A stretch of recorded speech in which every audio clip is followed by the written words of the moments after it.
Morning. Good morning, good morning, good morning. You know the drill. Good afternoon or good evening, wherever you are in this fine, beautiful, stunning world. Coming at you with another episode of the Better Body Academy podcast. And we're getting this one started in just 2 minutes. So let's get cracking. How's the weekend, guys? As you're streaming in for this episode, as always, it's going to be a big episode. How was the weekend? Brothers and sisters, talk to me. Talk to me. How was the weekend? Hello, JC boy. First one in. Look at you go, mate. The best. All right. JC Williams, how's the weekend, pal? Are you back into your racing full time again, buddy? No injuries? You're good? Good evening, Team UK. Okay, I'm thinking that's possibly Stu. So, Stu, what I need you to do is I need you to go up to the description there and click that link that says click to display name. Just click that link, and what it will do is display your name so I know who you are from this point onwards. All right, Tezza, what's going on? Good morning, mate. Hello, Kenny. How are you, brother? I hope you and Hayes have had a fantastic weekend. Same as morning, guys. If you just wrote that, you need to do the same thing. Get up there and just hit that restream link, and we're going to be starting this episode in 1 minute. Hello, Cherie. I always love your kind words, Cherie, so thank you so much. Loz is in here. Look at Loz. Goes away for a little Fiji holiday. She comes back with a vengeance. So good. Shawnee, mate, look at all these ladies streaming in, trying to get in front of you and you and Nikki Friend. It's so good. Hello, Nikki. Good morning, mate. I hope you're well. Morning, King. That's got to be Nick Duggan. If it's not Nick Duggan, I don't know who it is, but you need to do the restream thing as well. Weekend was not long enough. It's never long enough. Get it? Totally. Hello, Ash. Good morning. Good morning, Sean. How are you? Hello, Dave. Lovely to have your company in here. Sake, that's Kev. Get it changed, mate. Morning, Jace. How are you, guys? We're starting in 30 seconds. Hello, Burns. I see your statement of intention. We got 25 people watching on live. This is great. Hello, Toddy. How are you, buddy? Ames is in here as well. Weekend's been great. Shawnee McKinnon. Nice. Now back on the bike. Yeah, so good. All right, guys. I reckon we are ready to rock and roll. If I didn't say your name, it's because you have an authorized restream, so you need to go up there to that link. It's at the bottom of the description. It should have been at least. If I've messed it up, I'm sorry. Hello, Jack. I hope you're good. Let's get started in another episode of the podcast on the count of 5, 4, 3, 2, and 1. Welcome back to the Better Body Academy podcast. This is the podcast that you come to when you're sick of the dumb diets and unsustainable workout programs. I'm thinking I better change my intro here because we don't really talk too much about dumb diets and workout programs, don't we? It's all around mindset. Nonetheless, I hope everyone had a great weekend. Firstly, before we get into the episode, what I want to do is send a massive welcome to our new crew inside Better Body Academy. You guys are in the right place. We've had a bunch of people join us, like a bunch of people join us if you haven't already seen so. You can expect some pretty big things. Now, so that you can get the most out of this program, there's 2 things I want you to know at this stage, because it's a little bit overwhelming at the start, but that's all cool. We run a kickoff call every Monday night. A kickoff call every Monday night at 8 p.m. Australian time, which is 11 a.m. Monday UK time.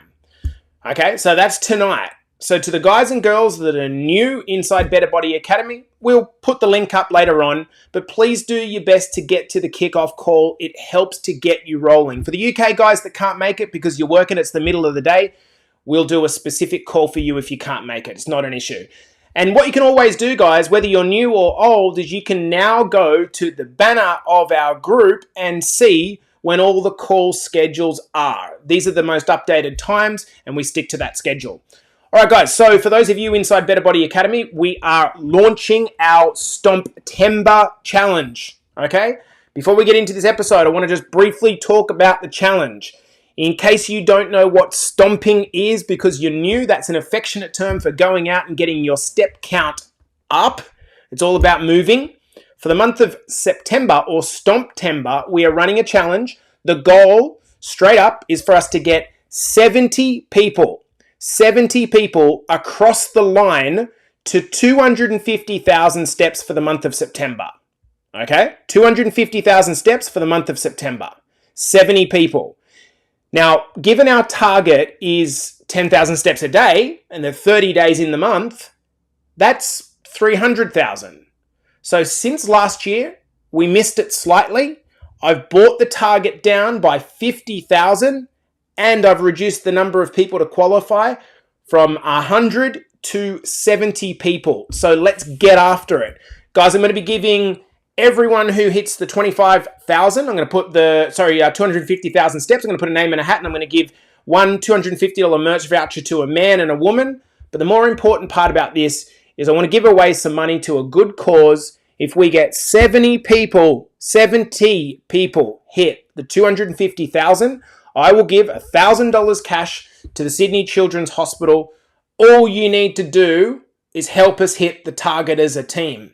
So this is a great little way to unite everyone. I'm just going to give $1,000 cash to the Sydney Children's Hospital because you did what you should be doing as part of this program anyway and hitting your step count. Let's get into today's episode.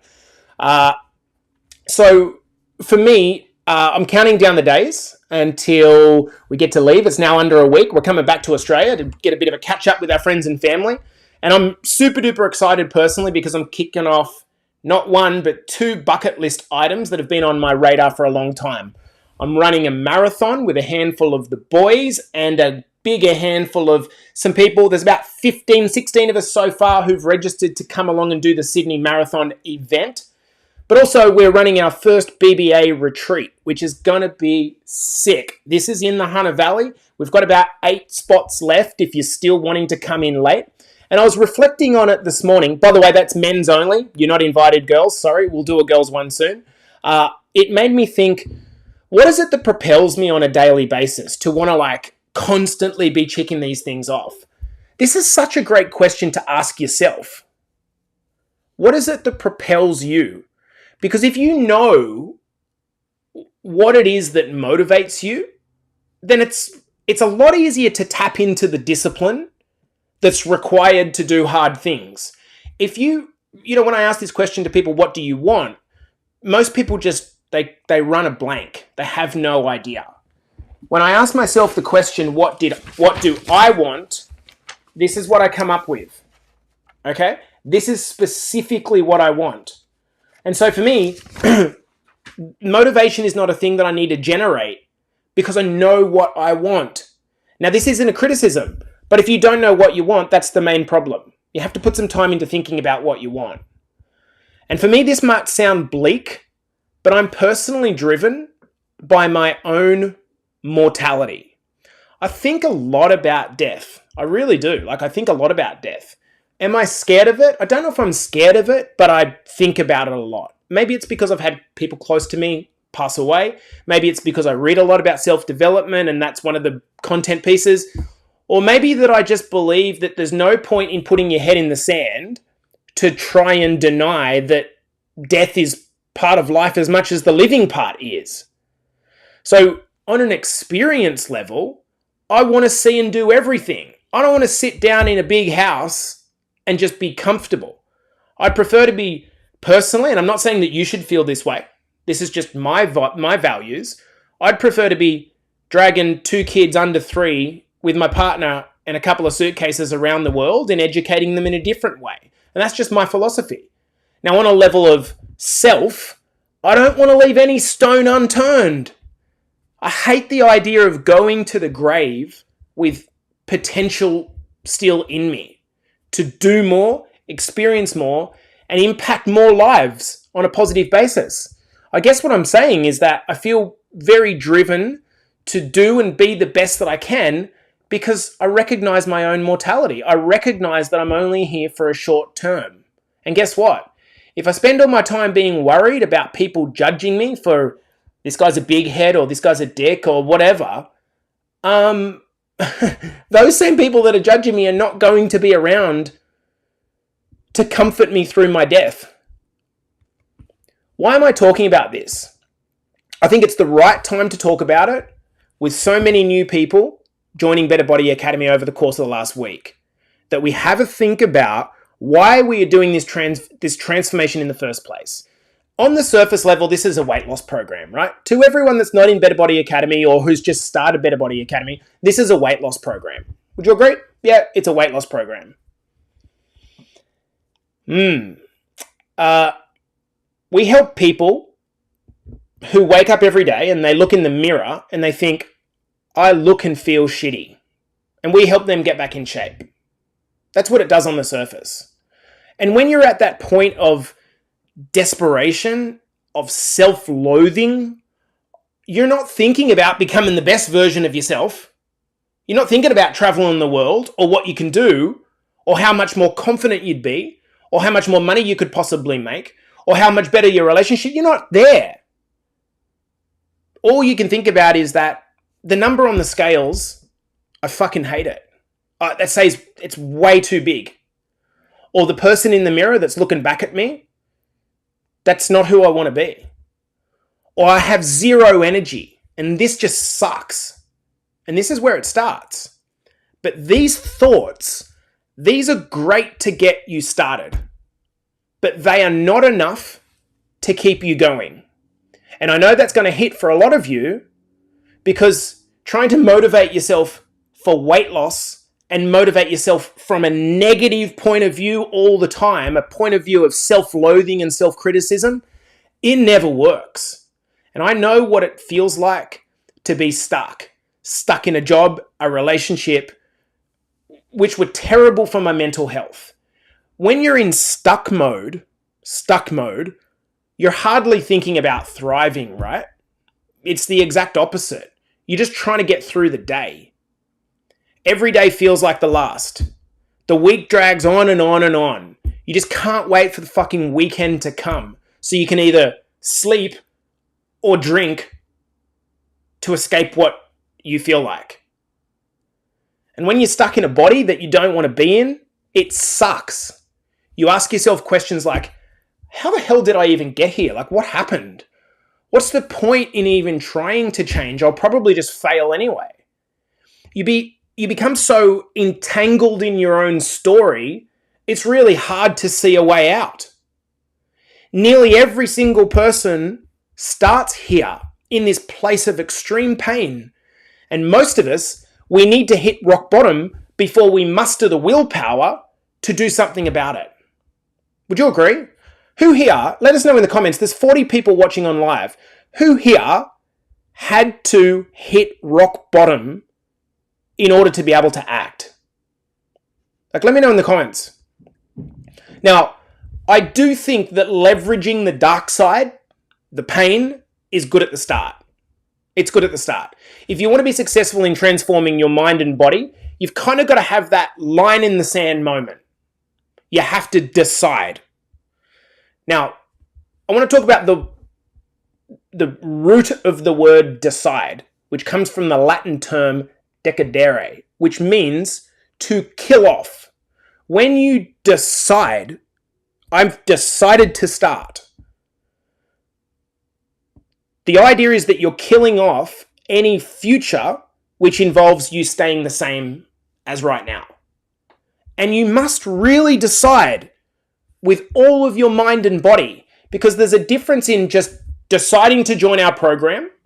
So for all of you that are new in Better Body Academy, as of the last week or two, and you've decided to join the program, there is a difference between deciding to join the program and deciding to fucking draw a line in the sand and say, I am changing my life now. Toe dipping in a new lifestyle just doesn't really work because these old habits die hard. And when the pain of remaining the same person for the foreseeable future exceeds the pain involved in the change that's got to take place, then you've got a great platform for change. The reason that you joined our program, if you have indeed joined our program, is because most likely you feel so much pain around your current situation that it's reached breaking point. And now that pain is greater than the work that you know that you're going to have to do to get out of it. And that's why you started. And at the start, it's very, very likely that you'll be driven mostly by the negative. And that's okay. It's okay. Driven to lose weight because you no longer fit into your favorite dresses or shirts. Driven to get in shape because of the pain you feel that you can't play with your kids without feeling tired and crappy. Now, for those of you that have just taken baseline photos over the weekend, you will know how confronting this is, taking baseline photos, right? And I know that you know this because nearly every single person, when they send us their baseline photos, they say something like, "These are completely disgusting." They literally say that. "These are completely disgusting. I hate these photos." Or, "I didn't realize how bad things have got because I've been hiding from myself." We understand how confronting this is. Like, it's extremely confronting. But we want you to have that moment of realization of not hiding. The pain you feel in this moment becomes the point of leverage. But the point of this episode is to say that whilst that's a good initial motivator to propel you into momentum and get you started, to use it to get you out of bed when you don't feel like it, to get it to haul your ass to the gym when you're completely freaked out like Cherie was up until now. Yesterday she did her first gym session. But don't come to rely on that. Because if you want to make real, long-lasting change, you cannot continue to be propelled by guilt, by shame, and by remorse. It just doesn't work. Nothing good ever comes from a negative self-image or self-identity. Just like, ask yourself, the good that you have in your life, has that come from self-hatred? It hasn't. This is the reason why, although I like Dave Goggins, for those of you who know Dave Goggins, I like him, but I don't believe in calling yourself a fat, horrible failure forever is a very good long-term strategy. Just, that doesn't really work because you start to believe that story. So let's talk about what does work long-term. I had one of my clients say to me over the weekend, "I don't think I need to be with your program for 6 months because I'm only 5 kilos away from where I want to be." And I explained that the problem isn't losing the weight. The problem is the mindset shift that you have to undergo if you want to keep the weight off and become a healthy person. Losing weight's easy, just don't eat. Simple. It's the person you become in the process to be able to support a newer, healthier life. So I want to tell you what does work. When I look at all the greatest transformations inside Better Body Academy, and remember, I've got the experience of helping thousands of people, I see patterns. You're probably only seeing what you see in the group, or you're only seeing your own experience. I see thousands of people, and I know what works and what doesn't work. What does not work is continuing to motivate yourself based on how shit you are. And if that's what you're currently doing, you're trying to punish yourself into working out, it just does not work. All this does, when you come from a place of self-loathing and hatred, all this does is reinforce an old story that you're trying to let go of. It's like you're trying to move forward, but you're dragging around this heavy-ass ball and chain all your life. And at some point, you really have to drop the guilt, the shame. You got to let go of that baggage. This is why I fucking hate the idea, excuse my language, but of Alcoholics Anonymous. I hate it. I hate the idea. I get that you kind of got to remind yourself that you're an alcoholic so you don't go and drink again. But how does that help you let go of an identity if you got to just continually reinforce that you're the person that you don't want to be anymore? That's strengthening the identity. I hate that idea. What I see working time and time again in the people that win are the people that are willing to entertain a different story. They're willing to start to rewrite a different story. Guys like John Timmons, who couldn't run to the bathroom without getting tired, who hadn't had a girlfriend all of his life, and who did our program, lost 35 kilograms. He's now in a beautiful long-term relationship. He's so happy, and he's run 3 marathons. That's a person that was willing to trust in telling themselves a different story. Or more recently, I'm going to go to people like Nick and Xanth Friend, the brother and sister combination in Better Body Academy who they're over 50. And despite all their trauma and their previous health challenges, the depth of which you perhaps could never comprehend unless they were to talk to you privately about this, are now in the best shape of their life. They were willing to entertain the idea of writing a different story, not the same old self-loathing story. These transformations only happen if you do that. And in order to tell yourself a different story, at a certain point, you've got to move beyond being driven by guilt and shame. And instead, you need to be pulled by love, self-love, and self-respect. I eat this way because I respect my body. What a powerful identity and message that is. It's not, I have to diet because I'm fat. It is, I choose to love and respect myself. So for this reason, I do hard things like exercise and prepare healthy meals when I don't feel like it because I respect myself. This is a complete game changer. What do I mean by telling yourself a different story? I'm not talking about some fanciful affirmation bullshit. I'm not talking about that. I mean, when you catch yourself playing the same old records that happen in your subconscious, that you've always played about how you can't do hard things or you can't do something, stop in that moment and just ask yourself, why can't I? You can do it. You absolutely can do it. If it's weight loss for you, if it's doing a PB on the squat for you, it doesn't matter what it is. If it's taking a new job, you can do it. But not if you keep telling yourself the same stories that you've already told yourself. Not while you continue to blame the world for being who you are.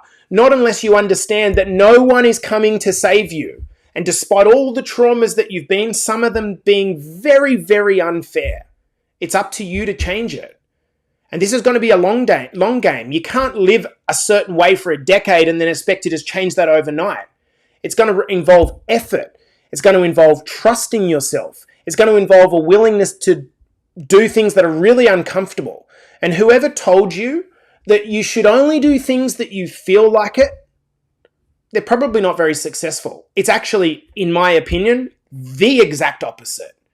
The exact opposite. You've got to condition yourself to do the things that you don't feel like doing. Then you'll see success.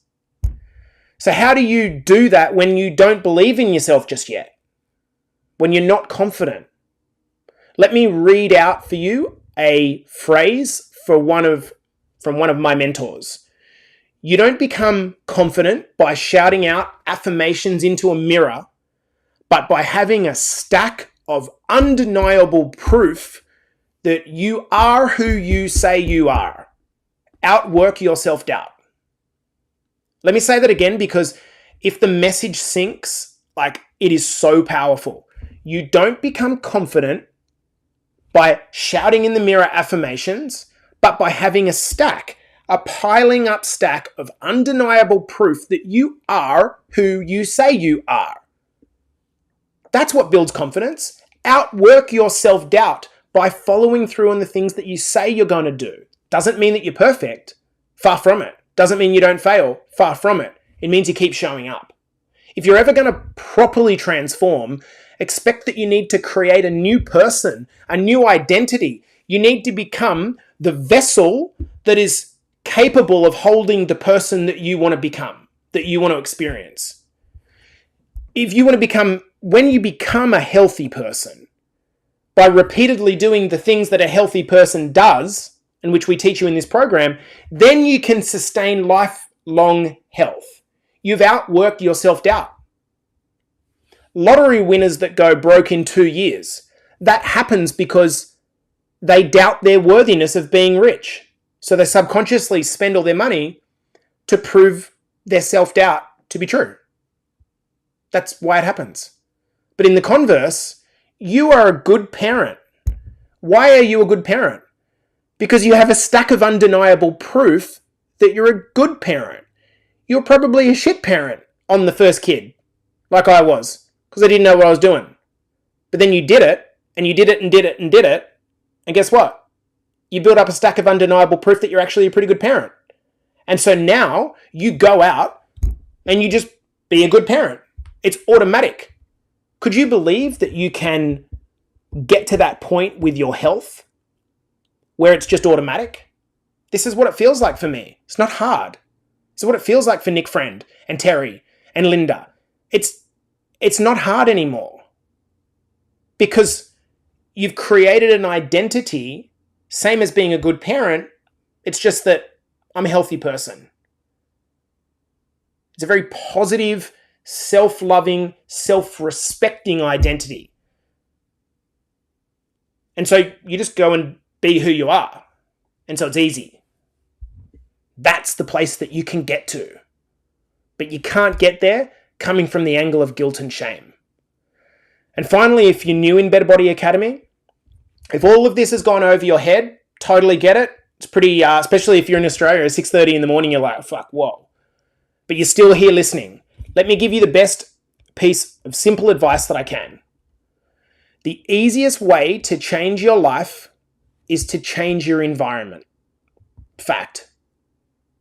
When you immerse yourself in our environment and you post every day into the group, what you're actually doing is building a stack of undeniable proof that you've outworked yourself out. Kev Grant told me on a call the other day that sometimes when he's feeling a bit struggling, he goes into the group and searches his name. And he's got hundreds of posts, which are pieces of evidence of where he started and where he is now. So not only do you build the proof, but then you get the positive reinforcement of the habits that you are trying to create. And in the real world, if you start to remove yourself from the environments and the people that trigger your negative behaviors, the ones that you're trying to extinguish, then it's a double blow. This is what quickens things up. So guys, big episode this morning. I really do hope that someone's saying this is exactly what I needed to hear. Yeah, because in the real world, so to speak, we're just surrounded by people that we listen to the news and it's like, think of the way that a news rolls out. Death, death, death, death, sport, weather, attempted feel-good story. I mean, and that's mostly what life's like. You listen to this guy and he's telling you about this and how this is shit and how his wife's a slut and then this is this and this. It's like, if you don't change your environment, it's very, very difficult to change. So you turn up, you show up with what we do, you follow the plan completely imperfectly. You don't need to be perfect at all. And then just let time do its thing. Because if you're in our environment for somewhere between 6 and 12 months, you will be a very different person at the end of it. And this happens somewhat more seamlessly than you perhaps thought it will. And that's because in the process, you didn't necessarily try to consciously do this, but you've become a new person. You've become a person that self-respects and self-loves and therefore operates from that paradigm as opposed to the paradigm of self-loathing and hatred, which is good to get started, but terrible to keep going. Guys, this has been the Better Body Academy podcast, the podcast that you come to when you're sick of the dumb diets and unsustainable workout programs. I will see you in the next episode. Hi team, we're going to finish it there. So does anyone have any comments that they might like to kind of make or talk about? So this is awesome, exactly what I needed to hear. Good stuff. That's, yeah. The key is like, you can't listen to a podcast and then go and eat a chicken sandwich. You've actually got to do something about it, right? You've got to think about, okay, what's the relevance for me? And if this podcast helped you to recognize that like you're very self-condemning,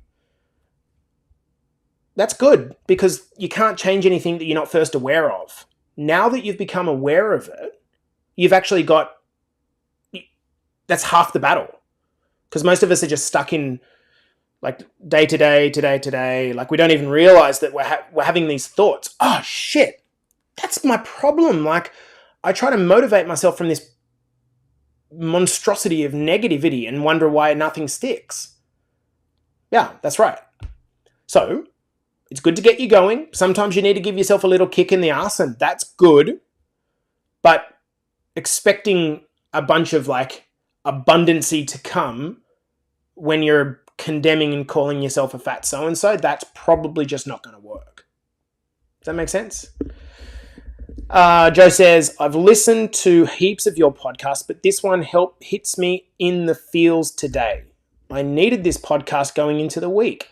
Thanks. And Joe, you know this. Like, this is the thing. You know this, Joe. This is not like, you know this inherently, but it's another example of what happens when you're exposed to the environment. Like, we all suffer the same lapses in awareness where we drift off into thinking about negative shit. This is really what's got to happen. You've got to come back in and kind of drink from the fountain, so to speak. Jackie says, that's exactly what I've been doing. I know, Jackie, because it's evident, right? You can't keep coming from that angle of like, what's fucking wrong with you? Like, Jackie has a blueprint, and now I hope you don't mind me just being specific. You know, kind of like, what does it look like for you? What would success look like for you? You may find, for example, one of the UK girls, we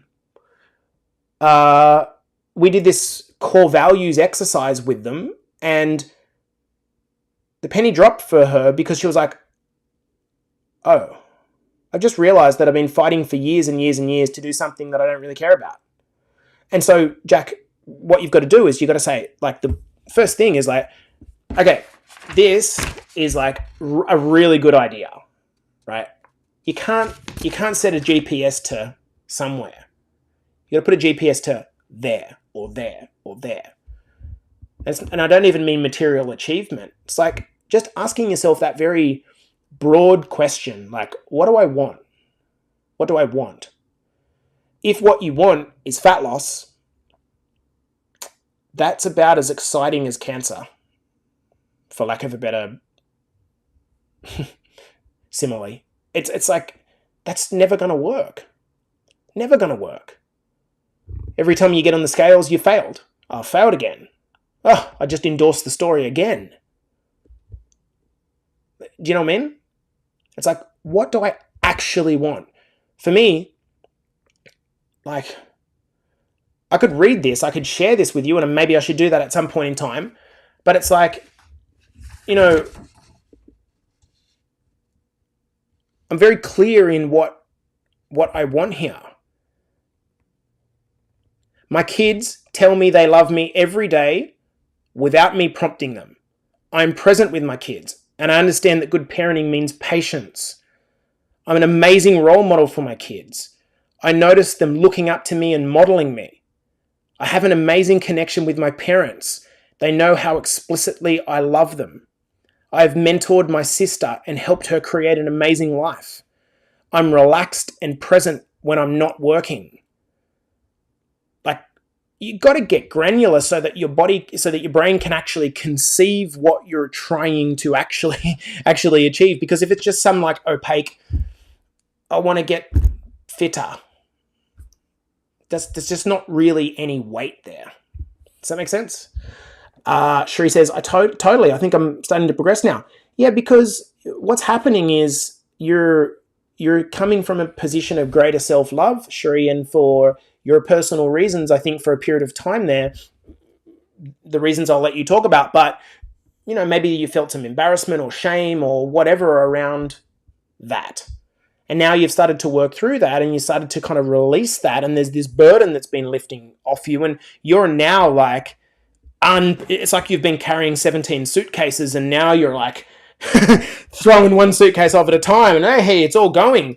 And then you're starting to realize, like, I can do this. And you create some momentum and you're eroding self-doubt and building self-belief synchronously. And it's beautiful to watch. I have appreciated my journey in BBA. It's made my soccer season good. That's it. Finishing the season on Saturday, losing in a semi-final shootout, 100 minutes of playing centre midfield from a guy that couldn't really run that well. I mean, again, I'll come back to my catchphrase and just end up this episode because, like, you guys know I can talk forever. But it's not about fat loss. Before you start, it's about fat loss. Then you quickly realize that, hey, if this needs to be linked to something a little bit bigger than just what the scale says, right? And when you start to roll with this, my gosh, if it catches fire, like it has with someone like Nick Friend, it's just like, or Kev Grant, it's just like, holy shit, it quickly becomes a a flaming infernus. Then, at that point, the only thing that you will do is regret that you didn't start sooner. This is one of the reasons why I'm so, inverted commas, motivated, is because I wasted so much time. Just wasted so much time. Potential here, fulfillment here. Now I'm trying to make up for it. And people say I don't have regret. I got fucking regrets. Absolutely, I've got regrets. I regret wasting time. Part of the reason I wasted time is because I didn't have the bollocks to invest in myself, to cut ties with the old me and invest in myself financially to create a new me. I didn't have the bollocks to do that. And that showed up in my life. Stay stuck. Not a good feeling. Anyway, I'm out. I'm going to get emotional.